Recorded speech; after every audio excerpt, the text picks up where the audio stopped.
আসসালামু আলাইকুম। Simple recipe with মিতে সকলকে স্বাগতম। আজকে নিয়ে এসেছি আপনাদের জন্য ক্রিস্পি অ্যান্ড ক্রাঞ্চি দারুণ মজার চিকেন ফ্রাই রেসিপি, যা একবার খেলে সারা জীবন মনে থাকবে এবং শখ হলে আপনার ফ্যান হয়ে যাবে। এভাবে চিকেন ফ্রাই বানালে আপনার চিকেন ফ্রাইগুলো খুবই ক্রিস্পি হবে এবং অনেকক্ষণ পর্যন্ত ক্রিস্পিনেসটা বজায় থাকবে। দোকানের কিনা চিকেন ফ্রাইগুলো অনেক সময় স্বাদটা তেমন ভালো লাগে না, দেখতে যতটাই ভালো লাগে খেতে কিন্তু ততটা পারফেক্ট হয় না।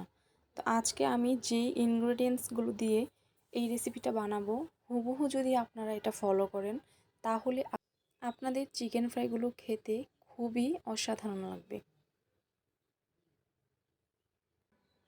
একদম পারফেক্ট অ্যান্ড দারুণ টেস্ট নিয়ে তৈরি এই চিকেন ফ্রাইটি, এটা দেখতে যতটা লোভনীয় খেতে ততটাই অসম্ভব মজা। তো চলুন শুরু করে দিই।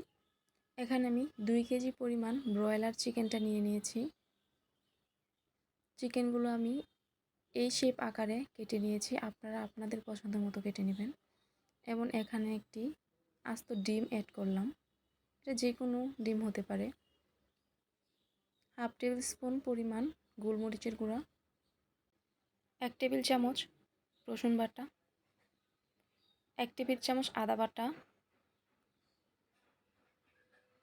1 টেবিল চামচ মরিচের গুঁড়া, হাফ টেবিল চামচ ধনিয়ার গুঁড়া এবং হাফ টেবিল চামচ জিরার গুঁড়া, হাফ টেবিল চামচ গরম মশলার গুঁড়া।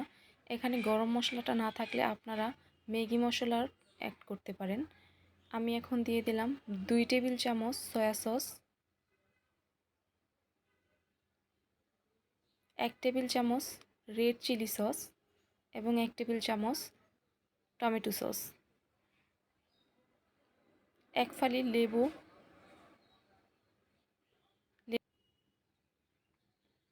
এখন সম্পূর্ণ মাংসটা আমি ভালো করে মেখে ম্যারিনেট করে নেব।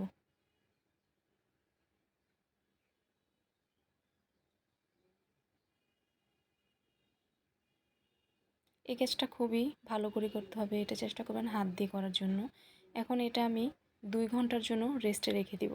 আপনারা সাথে সাথে ভাজতে পারেন, কিন্তু রেস্টে রাখার পরে চিকেনটা খেতে খুবই জুসি হয়।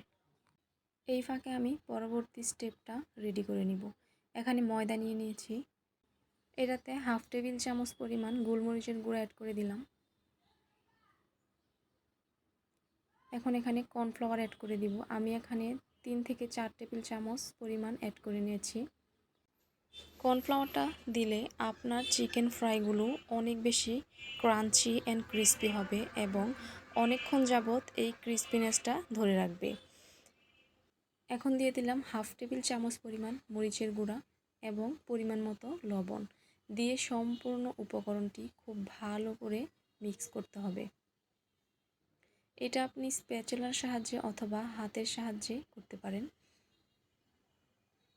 কিন্তু উপকরণটা একদম ভালোভাবে মিক্স হতে হবে যাতে সবগুলো মশলা এবং ময়দাটা ভালো করে সব জায়গায় যায়।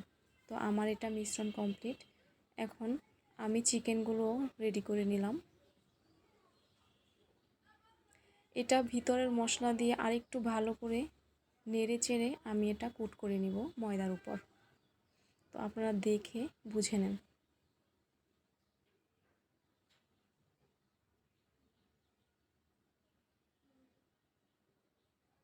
ময়দাটা এরকম উপর দিয়ে এটা চাপ দিতে হবে, কিন্তু চাপটা যেন মাংসের উপরে না পড়ে, চাপটা দিবেন ময়দার উপরে।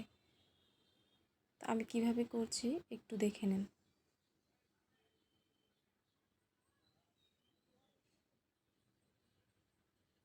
এটা চেপে চেপে ময়দাটা কোট করতে হবে এবং এভাবে ময়দাটা লাগাতে হবে। আপনারা যদি উপরের ক্রিসপিনেসটা অনেক বেশি খেতে চান তাহলে এটা আপনারা ডাবল কোট করে নিতে পারেন। সেক্ষেত্রে আপনারা একবার এভাবে কোট করে একটা বাটিতে পানি নিয়ে পানিতে এটা ডুবিয়ে তারপর আবার সেকেন্ড টাইম এভাবে কোট করে নেবেন, তাহলে আপনাদের এই ক্রাঞ্চি ভাবটা অনেক বেশি ডাবল হয়ে যাবে। তো আমি 2 বার করছি না, আমি একবারই করছি। তো ঠিক এরকম হবে একবার করার পর।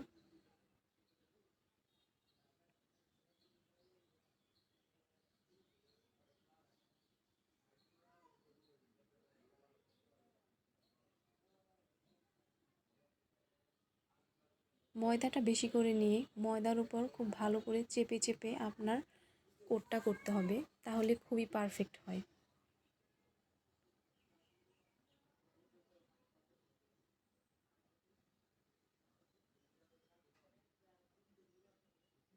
তো একে একে আমি সবগুলো এভাবে কোট করে নিয়ে তারপর আমি ভাজতে যাব।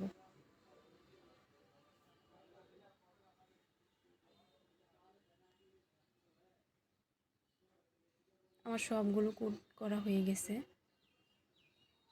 দেখতে ঠিক এরকম হবে। এখন চুলাতে একটা কড়াই বসিয়ে পর্যাপ্ত পরিমাণ সয়াবিন তেল ঢেলে নিব।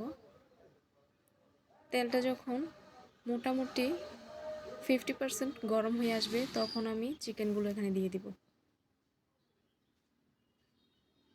একবারে খুব বেশি ভাজতে যাবেন না, তেল যতটুকু ডুববে সেই পরিমাণে চিকেন দিয়ে আপনারা ভেজে নেবেন।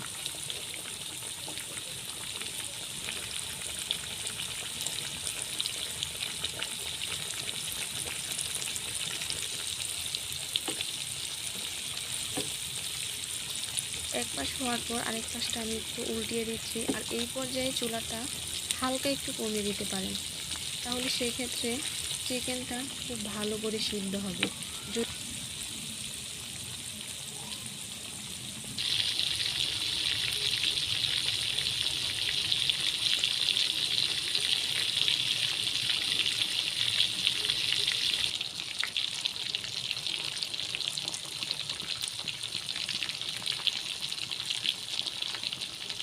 চিকেন ফ্রাইগুলো কিন্তু অলরেডি ভাজা হয়ে গেছে, এরকম ব্রাউন কালার হওয়া পর্যন্ত আপনারা অপেক্ষা করবেন।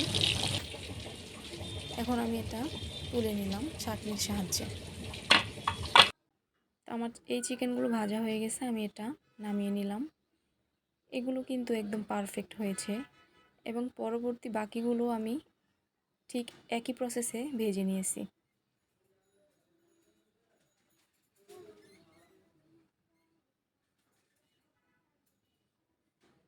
চিকেন ফ্রাইগুলো একদম রেডি। আপনারা দেখেই হয়তো বুঝতে পারছেন এগুলো কত বেশি ক্রিস্পি হয়েছে। এটা খেতে অসম্ভব মজা। বাইরের দোকানে থেকে কেনার থেকে আপনারা বাসায় এভাবে বানিয়ে খুব সহজেই খেতে পারেন এবং আপনার পরিবারের সকলকে এভাবে খাওয়াতে পারেন। এগুলা খেতে অনেক বেশি ভালো এবং হাইজেনিক মেনটেন করা। বাইরের কেনার থেকে বাসায় বানানো আমি মনে করি অনেক বেশি বেটার। আমার ফ্রাইগুলো অনেক বেশি জুসি এবং ক্রাঞ্চিও হয়েছে। এই রেসিপিটা আপনারা ফলো করে হুবহু বানিয়ে খেলেই বুঝতে পারবেন এটা আসলে কতটা মজা এবং পারফেক্ট। আমার রেসিপিগুলো যদি ভালো লেগে থাকে অবশ্যই একটি লাইক করবেন এবং চ্যানেলটি সাবস্ক্রাইব করে দিবেন। ধন্যবাদ সবাইকে। আল্লাহ হাফেজ।